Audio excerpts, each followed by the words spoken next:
Okay po, so papag-usapan natin ngayon yung tungkol naman kay Senator Lacson kung saan may sinabi po siya na dun daw sa alleged 100B insertions ni Congressman ZALDY ko na misrepresent lang daw po si Pbbm ng mga iilang public official sa executive branch.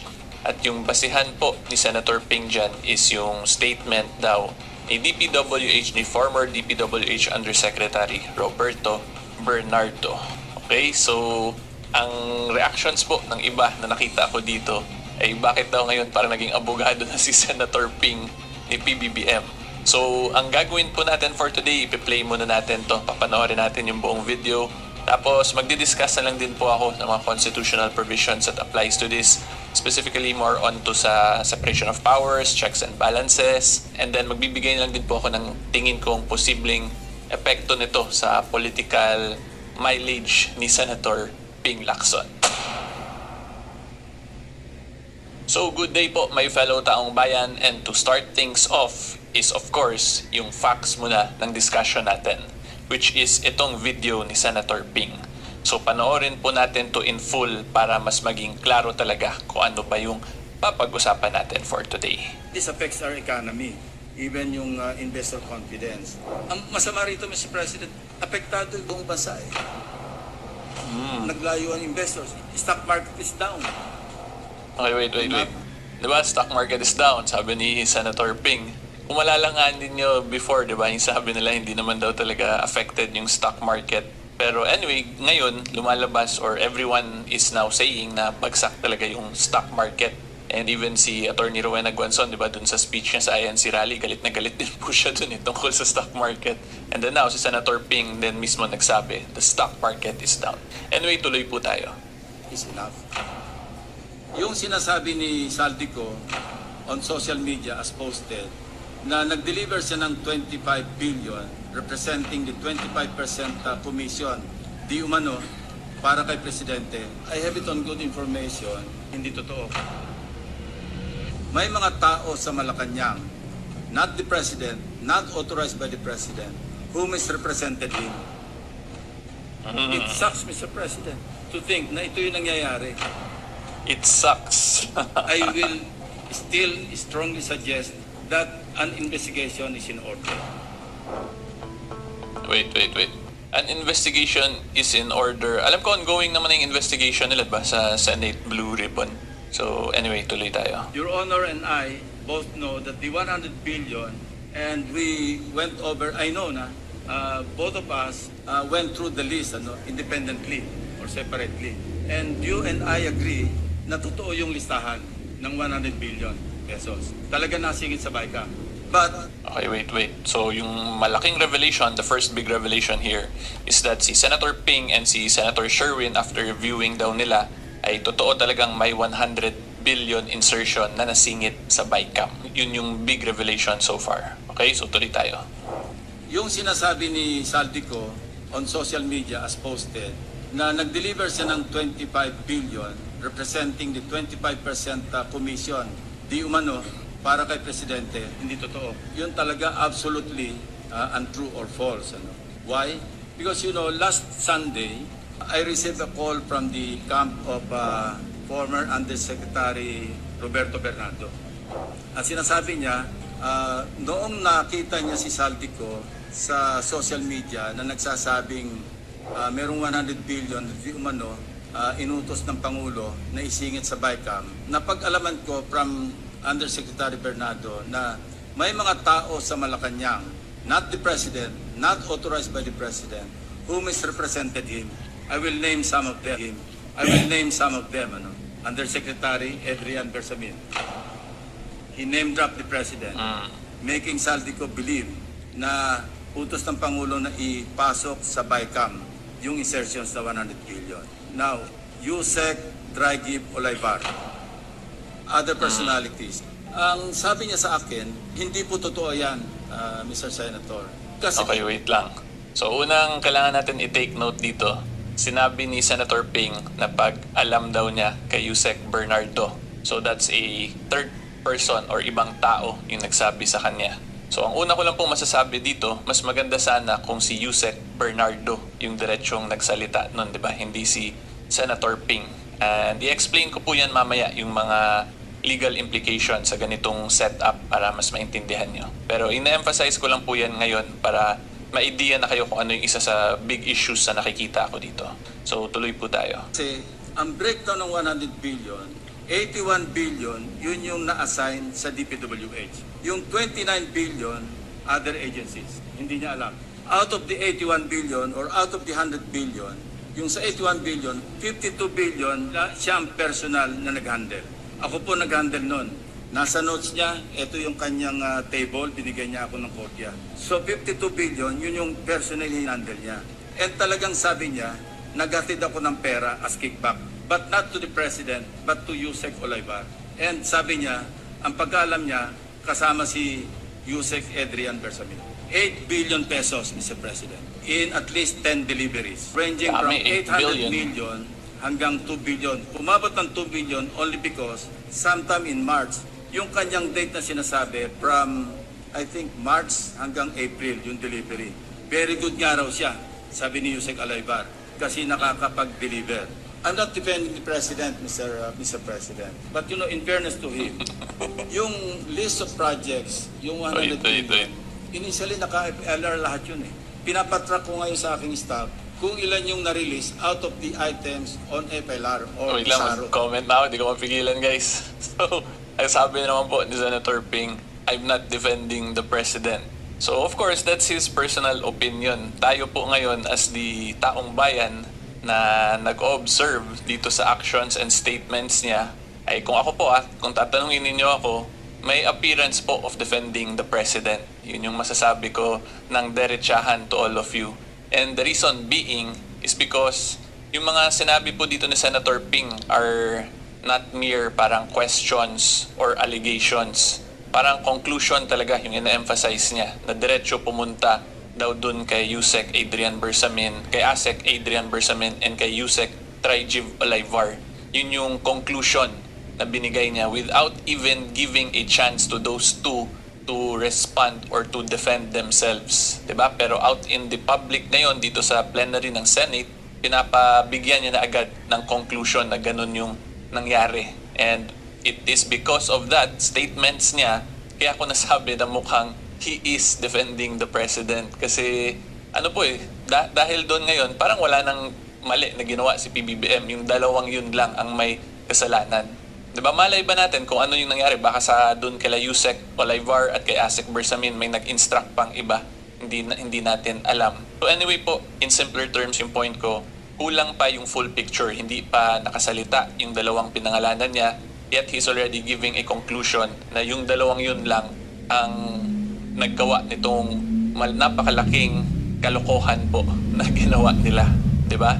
So yun lang po, it is very unfair to those two na there is already conclusory remarks and then wala pa nga silang right to explain their side. Hindi sila naka-cross-examine pa dun sa nag-akusa sa kanila.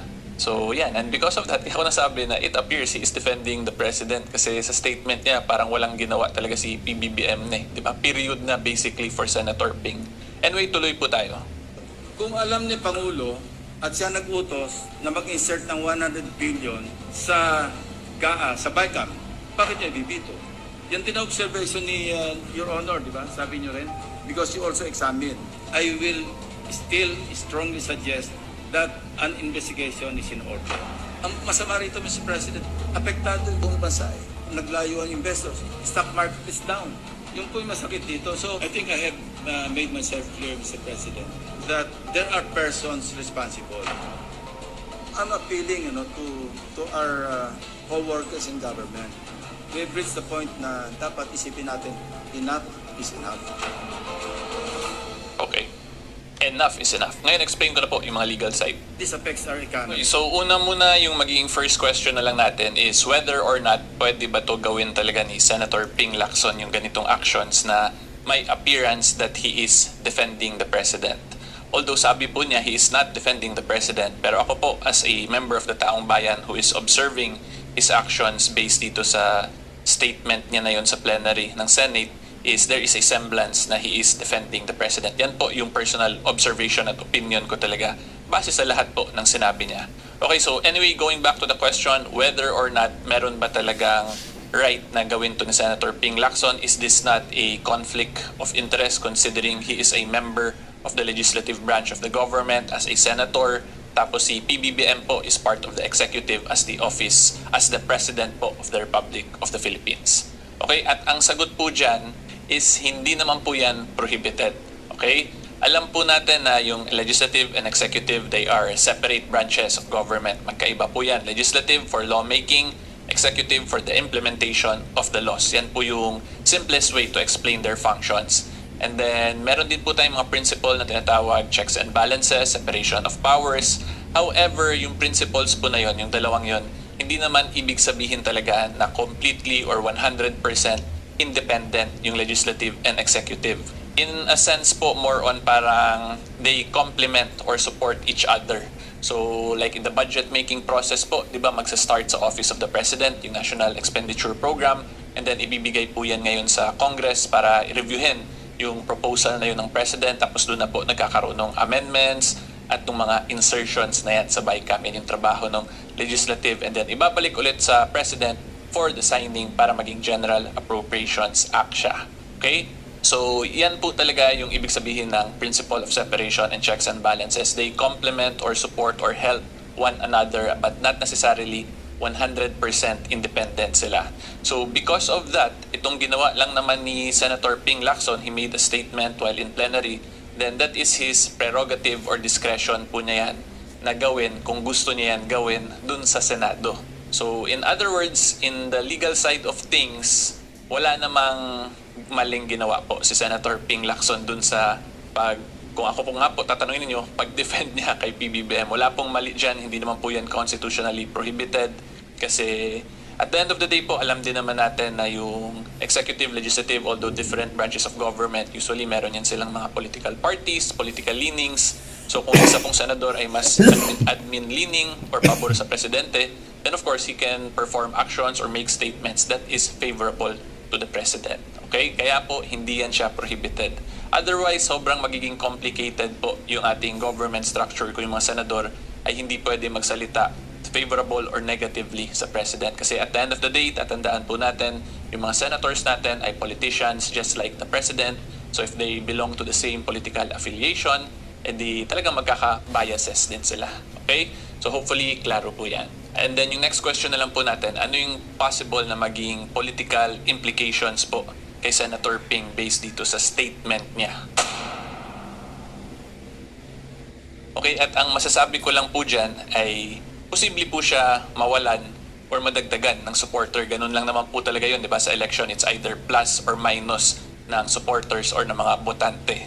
Okay, so ako po tatanungin ninyo, initially when Senator Ping recently won this 2025, ang assessment ko sa kanya, kala ko magiging parang ano siya, nasa gitna, centrist yung position niya. Hindi siya pro-admin, hindi rin siya anti-admin.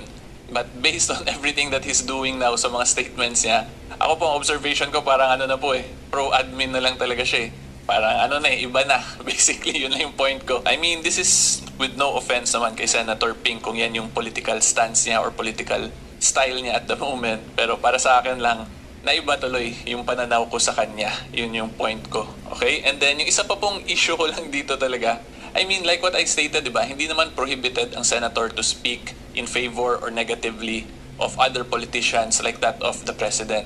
So kung gusto sana ni Senator Ping talaga dito i-defend yung president, edi diretsuhin na lang sana, di ba, na let us defend the president because the country is destabilized. Diretsuhin niya na lang sana ng ganun. Hindi yung parang sasabihin niya muna, I am not defending the president, and then he will make very precise and accurate statements that has an appearance of defending the president.